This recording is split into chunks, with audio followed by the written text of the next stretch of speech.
Yo, what up everyone? There's a movement that I do with the steel mace that I think it's important that we look at what's going on with the body and the feet as opposed to what's happening with the tool. I think we get caught up with what's going on with the tool and we forget what needs to happen with the body. So I've thrown the tool out. So now we're gonna start with either our hands here or our hands here.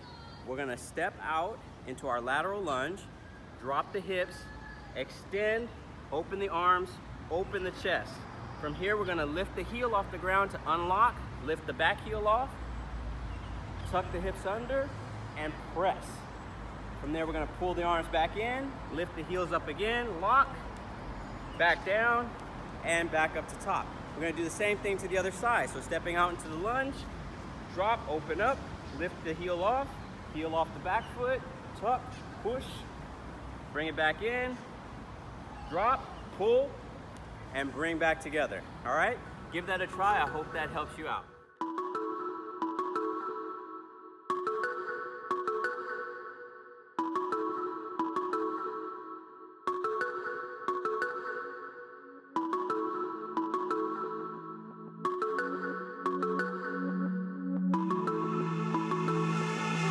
Want